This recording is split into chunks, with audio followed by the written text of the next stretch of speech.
সব সময় কি আর বাইরের খাবার খেতে ভালো লাগে বলো? তাই আজকে বাড়িতেই বানিয়ে নিলাম। কি বলো তো, লাস্ট পর্যন্ত দেখতে থাকো, নিশ্চয়ই বুঝতে পারবে কি রান্না করছি আমি। তো hello everyone, welcome back to my channel. তোমরা কেমন আছো? আশা করছি তোমরা সবাই ভালো আছো। আমিও মোটামুটি ভালোই আছি। তো তোমাদের সাথে আজকে নিয়ে এসেছি আরেকটা ব্লগ। তো ব্লগটা সারাদিনের নয়, এটা ছিল রাতের ব্লগটা আর কি। তো রাতে কি করলাম ওইটাই আমি তোমাদের সাথে শেয়ার করার চেষ্টা করলাম। তো এটা ঠিক রান্নার ভিডিও না, বলতে পারো এটা একটা ব্লগে আমি কী করেছি ওইটাই আমি শেয়ার করছি। তো তার মধ্যে রান্নাটাও আসলো, তো এইটাই। তো দেখো আমি এদিকে সব কিছু তৈরি করে নিচ্ছি যেটা আমি বানাবো। তো মশলাগুলি দেখে আশা করি বুঝতেই পারছো যে লাস্ট পর্যন্ত ঠিক কী হতে চলেছে। তো এদিকে দেখো দারচিনি, লং, গোলমরিচ, তেজপাতা আর 2-4টা এলাচি নিয়ে নিয়েছিলাম।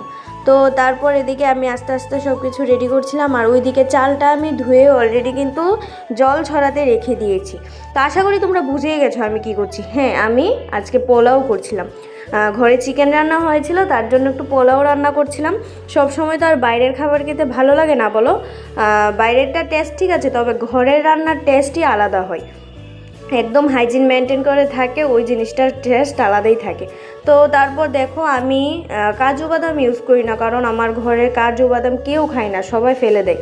আমিও মোটামুটি খাই, আমার বোন তো একদম খায় না, তার জন্য কাজু বাদাম না দিয়ে চীনা বাদাম দিয়েই দিই। সবাই খায়, সবার ভালো লাগে, তার জন্য ওইটাই দিই। তো তারপর দেখো এদিকে লঙ্কা আর আদা নিয়ে নিয়েছি। তো লঙ্কা বেশি দেবো না, কারণ বেশি দিলে প্রচণ্ড ঝাল হয়ে যায়, তাই একটু কমই দিচ্ছি। আর আদার পরিমাণটা জানো তো, আমার মানে একটু প্রবলেম হয় আদার পরিমাণটা ঠিক করে নিতে। তো একটা আইডিয়া করে নিয়ে নিই, হয়ে যায়। তো যাই হোক, এদিকে আদা কাঁচা লঙ্কা আমি এদিকে ছুলিয়ে নিচ্ছিলাম, তারপর এগুলাকে কেটে নেবো আর কি। তো তোমরা কারা কারা বলো তো আমার মতো চিকেন এর সাথে বাসন্তী পোলাও খেতে ভালোবাসো? আমি তো বাসন্তী পোলাওই করছি, ফ্রাইড রাইস না। ফ্রাইড রাইসও ভালো লাগে, তবে বাসন্তী পোলাও মানে এটা খেতে আলাদাই টেস্ট লাগে, কারণ এটা একটু মিষ্টি মিষ্টি থাকে, এটার মজাই আলাদা। তো তারপর দেখো এদিকে সব কিছু রেডি, আদা কাঁচা লঙ্কা সব কিছু চিড়ে নিয়েছি, আদাগুলোকে কুচি কুচি করে নিয়েছি, আর এদিকে মশলাগুলো। আর দেখো বাদামগুলো এদিকে আমি বাদামের উপরে চোকলাগুলো ঝুলিয়ে নিচ্ছিলাম। তো একটা ম্যাজিক দেখবে, একটু পরে একটা ম্যাজিক দেখতে পারবে। দেখো দেখো বাদাম ছোলানো কমপ্লিট, এখন দেখবে ম্যাজিক গায়েব হয়ে যাবে। হয়ে গেছে গায়েব। দেখেছো, এটা হচ্ছে ম্যাজিক, এভাবে লাড়াবে দেখবে গায়েব হয়ে যাবে। কি গায়েব হয়েছে বলো তো? বাদামের উপরের চোকলাগুলো। যাই হোক, তারপর দেখো এভাবে ঝুলিয়ে, আর বাদাম খাবো না আমি, এটা তো হতেই পারে না। মানে বলতে পারো 10-15টা মতো বাদাম আমি এখানে খেয়েই নিয়েছি। তো তোমরা কারা কারা বলো তো আমার মতো এভাবে লুকিয়ে লুকিয়ে বাদাম খেতে ভালোবাসো? কমেন্টে একবার জানিয়ে যেও। তো যাই হোক চলো, তারপর এদিকে দেখো আমি কড়াইয়ে বসিয়ে দিয়েছি। কড়াই গরম হলে তারপর আমি একে একে এখন আমি একটু তেল দিয়ে দেবো, সাদা তেল দিয়ে। বাসন্তী পোলাও সত্যি কথা আমি ঘি দিই না, কারণ আমার ঘিয়ের গন্ধটা অন্যভাবে খেতে পারি, তবে পোলাও ঘিয়ের গন্ধটা আমার কেন জানি মানে আমি খেতে পারি না, সেভাবে ভালো লাগে না। তো তার জন্য আমি সাদা তেল দিয়েই করি, একটু বেশি করে তেলটা দিয়ে দিই, যাতে পোলাও লাস্টে যে মানে তেল তেল একটা ভাব থাকে না, ঘি দিলে যে ওই ভাবটা আসে, ওইটা যাতে তেল দিয়ে আসে, তার জন্য একটু তেলটা আমি বাড়িয়েই দিই। তো দেখো তেলটা আমি সুন্দর করে কড়াইয়ে লাগিয়ে নিয়েছি, যাতে চালগুলো না লেগে ওঠে। তারপর যেগুলো কেটে নিয়েছি মশলা টশলা যা ছিল সব একসাথে আমি এখন কড়াইয়ে দিয়ে দেব।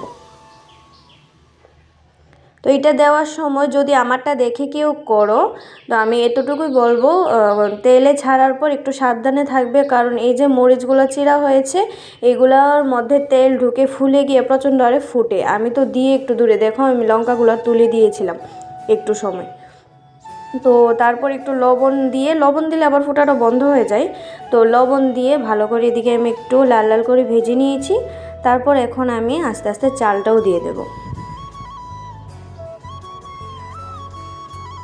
তো আমার চালটা ভালো করে জলটা ঝরেনি, হালকা একটু জল রয়ে গিয়েছিলো। যাই হোক, এটা ব্যাপার না, কড়াইয়ে শুকিয়ে যাবে ভাজতে ভাজতে।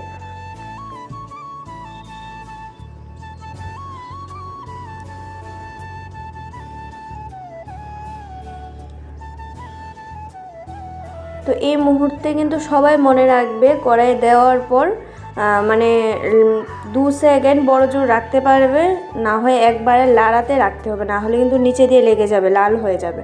তো তারপর কিন্তু আবার ভালো লাগবে না, দেখতেও সুন্দর হবে না, খেতেও ভালো লাগবে না। তো তারপর দেখো হলুদটা শেষ হয়ে গিয়েছিল বাটিতে, তো তারপর আমি ডিবি থেকে নিয়ে দিয়েছিলাম। হলুদটা আবার আমার একটু কম হলে ভালো লাগে না, দেখতে যদি হলুদ হলুদ কালারটা সুন্দর না আসে কেন জানি না ভালো লাগে না। অনেকে দেখি এক চুটকি হলুদ দিলে মানে হালকা একটু হলুদ আসে তাতেই হয়ে যায়, তবে আমার হয় না, বেশি করে হলুদ দিই। তবে গন্ধ করে না, ওইভাবেই পরিমাণটা দিতে হয় যাতে গন্ধটা না ওঠে। তো তারপর দেখো ভালোভাবে আমি ভেজে নিচ্ছিলাম।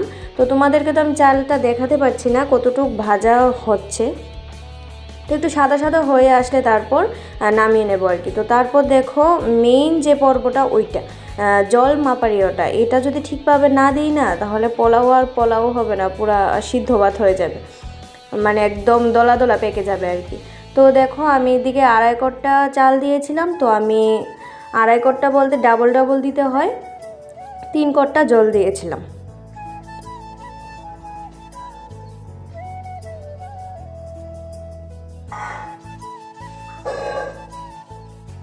তারপর এই মুহূর্তে আমি এদিকে ভাজা বাদামগুলোও দিয়ে দেবো, তাহলে বাদামগুলো যদি কম ভাজা হয়ে থাকে এগুলো আর একটু ভাজা হয়ে যাবে এই মুহূর্তে দিয়ে দিলে আর কি। আমি দিয়ে দিই, তোমরা চাইলে লাস্টেও দিতে পারো পোলাও হওয়ার পরে। তো দেখো দিয়ে আমি আরেকটু ভালো করে ভেজে নিচ্ছিলাম, কারণ চালটা যদি ভাজা না হয় তাহলে পোলাওটাও মানে দেখতেও সুন্দর হয় না, খেতেও ভালো হয় না। ভাজাটা সুন্দর হলে দেখতেই পেলে কতটুকু ভাজলাম।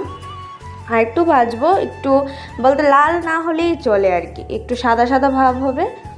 ভালো করে দেখে তোমরা নামাবে, ক্যামেরাতে তো সেইভাবে দেখানো সম্ভব হয় না, বোঝা যায় না, আমি নিজেই বুঝতে পারছি না তোমরা কি বুঝবে। তো তারপর এদিকে ভাজা হয়ে গেছে, তারপর আমি এদিকে জলটা দিয়ে দেব। তো অনেকেই গরম জল ইউজ করে, আমি গরম জল দিই না, আমি ঠান্ডা জলটাই ইউজ করি। আমি মানে পরিমাণে একটু জল বেশি দিই না, একদম লেভেলে দিই। তো ঢাকা দেব, পরে একটু ফুটে আসলে তারপর আমি ঢাকা দিয়ে দেব। তো ঢাকা দেখো 5-7 মিনিট পরে আমি ঢাকাটা তুলেছি, তুলে দেখি এখন জলটা সবটা শুকিয়ে গেছে প্রায়। তো এই মুহূর্তে আমি এখন চিনিটা দিয়ে দেব। আর বাসন্তী পোলাও যদি চিনি দেওয়া না হয় এই বাসন্তী পোলাওর কোনো টেস্টই আসে না। তো ভরভরকে চিনি দিতে হবে, আমি তো ভরে ভরে চিনি দিই, পারলে আরও দিতাম, তবে বেশি দিলে আবার বেশি মিষ্টি হয়ে যায়, বাজে লাগে খেতে।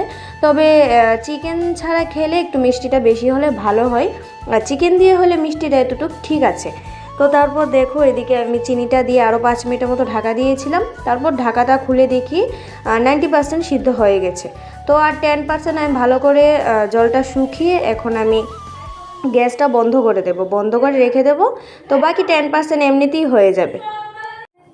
তারপর দেখো আমি এদিকে ভালো করে চাশনি দিয়ে ভালো করে উঠিয়ে উঠিয়ে লাড়া দিয়ে দিলাম, যাতে ভেতর থেকে ফাফটা বেরিয়ে যায়, না হলে আবার বেশি গরম থাকলে ভেতরে আবার দলা পেকে যাবে আর কি। তো দেখো এদিকে আমার চালটা একদম মানে পারফেক্ট ছিল সত্যি কথা বলতে। তো পারফেক্ট করার জন্যে আমি তুলে দিই, না হলে অনেকে দেখি ঢাকা দিয়ে এত মিনিট রেখে দেয় হয়ে যায়, তবে আমার হয় না কেন জানি, তারপর একদম নষ্ট হয়ে যায়। তো এতক্ষণ কষ্ট করার পরে যদি নষ্টই হয়ে যায় ভালো লাগে বলো? তার জন্য আমি উঠিয়ে উঠিয়ে দেখি, দেখে দেখে ঠিকঠাক আছে কি না এই সব কিছু দেখে আমি করি। তো আমার প্রবলেম হয় না, আমি এভাবে করতে পারি। তারপর দেখো এদিকে চাশনিটা রেখে তারপর এইভাবে আমি ঢাকাটা দিয়ে আমি চলে গিয়েছিলাম এখন ঘর বন্ধ করে। তারপর খাওয়ার সময় তোমাদের সাথে দেখা হবে, চলো। তো দেখো এদিকে খাওয়া অলরেডি আমাদের শুরু। তো বোনকে বললাম কেমন হয়েছে, ও বললো খুব টেস্ট হয়েছে। তো তারপর দেখো আমার থালাটা এদিকে মা রেডি করে দিয়েছে।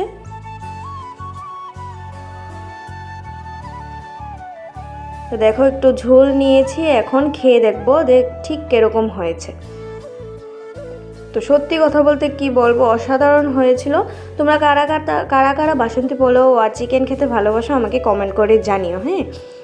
ঠিক আছে, চলো ভিডিওটা আজ এখানেই শেষ করছি।